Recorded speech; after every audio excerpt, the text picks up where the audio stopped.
Hi అండి, నమస్తే. Welcome to Sujatha health kitchen. ఈరోజు మన రెసిపీ తెలంగాణ రాష్ట్ర స్పెషల్ బగారా రైస్ చేసుకుందాం. మీరు కావాల్సిన పదార్థాలు చూడండి. ముందుగా నేను ఒక 1/2 kg రైస్ తీసుకున్నాను. బాస్మతి రైస్ అండి. మనకి బాస్మతి రైస్ అనే కాదండి, ఏ రైస్ అయినా వాడుకోవచ్చు. మీరు ఇంట్లో వాడుకునే ఏ రైస్ అయినా వాడుకోవచ్చు. 1 hour ముందుగా నానబెట్టేసి ఇలా వడేసి పెట్టుకున్నాను. ఇంక కావాల్సిన పదార్థాలు: ఉల్లిపాయలు, పచ్చి బఠానీ, పచ్చిమిర్చి, గరం మసాలా దినుసులు, పుదీనా, కొత్తిమీర, జీడిపప్పు, గరం మసాలా. ఈ తెలంగాణ రాష్ట్ర స్పెషల్ పాత రెసిపీ పాటలో చేసుకున్నామండి. మట్టి పాత్ర పెట్టి 3 స్పూన్ల నెయ్యి వేసానండి. నెయ్యి అయితే చాలా బాగుంటుందండి. ఒకవేళ మీకు నెయ్యి ఇష్టం లేకపోతే నూనెతో కూడా చేసుకోవచ్చు. ఆయిల్ 1 స్పూను, 2 స్పూన్ల నెయ్యి కూడా వేసుకోవచ్చు అండి. ఈ హెల్దీ డిష్ని మట్టి పాత్రలో చేసుకుని 1/2 స్పూన్ సాజీరా వేసాను. 2 బిర్యానీ ఆకులు, 3-4 లవంగ మొగ్గలు, 2 ఇలాచి, 1 ఇంచు దాల్చిన చెక్క, 1 స్టార్ పువ్వు, 1 అనాస. ఇవి వేగాక ఒక మీడియం సైజు ఉల్లిపాయ ఇలా సన్నగా పొడవుగా తరుక్కున్నాను. వీటిని వేసేస్తున్నాను. ఈ బగారా రైస్కి వెజిటబుల్స్ అంటే ఏమీ అక్కర్లేదండి. 2 పచ్చిమిర్చి చీలికలు వేస్తున్నానండి. ఈ బఠానీలు ఆప్షన్ అండి. ఒక 2 స్పూన్స్ వేస్తున్నాను. మీకు ఇష్టం ఉంటే వేసుకోండి, లేకపోతే స్కిప్ చేసినా ఇబ్బంది లేదు.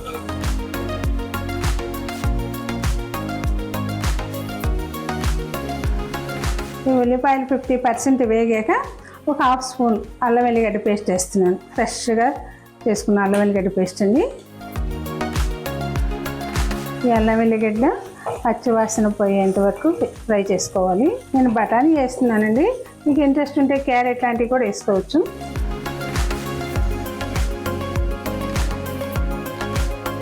ఇలాంటి రైస్కి ఎప్పుడు కూడా మందపాటి గిన్నె కానీ పాట్ కానీ తీసుకోండి. కొంచెం లోతు నెయ్యి కూడా తీసుకోవాలి.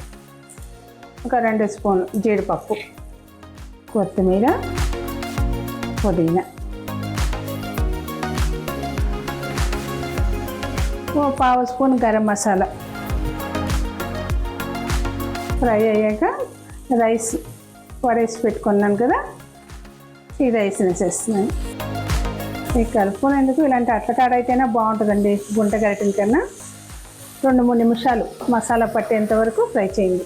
నేను 1/2 కిలో రైస్ ఈ గ్లాస్తో వేసానండి. ఈ గ్లాస్కి 1.5 గ్లాసు వాటర్ పోస్తుంది. హాట్ వాటర్ పోస్తే త్వరగా అయిపోతుందండి. మరి 1/2 గ్లాస్ వేసాను. ఒక 1/2 స్పూన్ వరకు సాల్ట్ చూసేసుకుందామండి. ఒక్కసారి కలిపి ఉడకనిద్దామండి. ఇది ఉడికేలోపు మనం మంచి మాట చెప్పుకున్నామా, అవసరం ఉంటేనే మనం ఎవరైనా మనుషులు గుర్తుకొస్తామండి. అలాగే భగవంతుడు కూడా ఏదైనా ఆపదలో ఉన్నప్పుడే మనకు గుర్తుకొస్తాడు అంటారు. చాలామందికి ఇది అనుభవం ఉంటుంది కదా. ఆశ మనిషిని బ్రతికిస్తుంది. ఇష్టం మనిషితో ఏదైనా చేయిస్తుందండి. మనిషి అవసరం, మనిషికి ఏదైతే అవసరమో అది కంపల్సరీగా నేర్చుకుంటారు. మీరేమంటారు? ఇదైతే నా అభిప్రాయం అండి. కొంచెం టైం పడుతుందండి. Beauty tip చెప్పుకున్నామండి.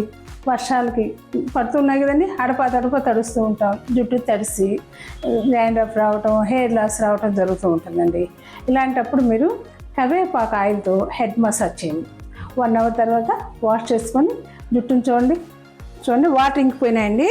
ఇప్పుడు ఒక 1/2 నిమ్మ చెక్క తీసుకుని పిండుదామండి.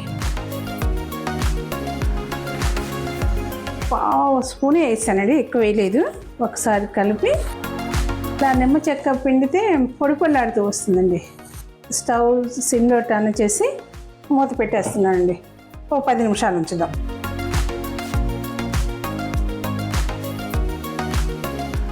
$10 minutes అయిపోయిందండి.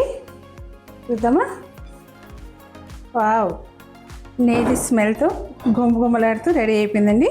చూడండి, పొడిలాడుతూ మంచి స్మెల్తో బగారా రైస్ రెడీ అయిపోయింది. డిష్ అవుట్ చేసుకుందామా? బగారా రైస్ అయిపోయిందండి, రెడీ టు ఈట్. కొంచెం కొత్తిమీరతో గార్నిష్ చేసుకుందాం. Telangana special bagara rice ready అయిపోయిందండి. నేతి స్మెల్తో గుమ్మగుమ్మలాడుతూ రెడీ అయిపోయింది. తెలంగాణలో ఏ ఫంక్షన్కి వెళ్ళా మనం ఈ బగారా రైస్ టేస్ట్ చూస్తూనే ఉంటామండి.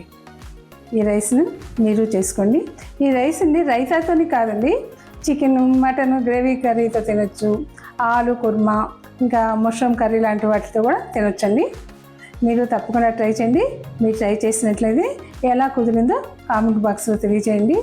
మరిన్ని ఇంట్రెస్టింగ్ వీడియోస్ కోసం సుజాత హెల్త్ కిచెన్ని సబ్స్క్రైబ్ చేసుకొని షేర్ చేయండి, లైక్ చేయండి. Thank you watching for my video. మరో హెల్తీ డిష్తో మీట్ అవుదామండి. అంతవరకు బాయ్ అండి.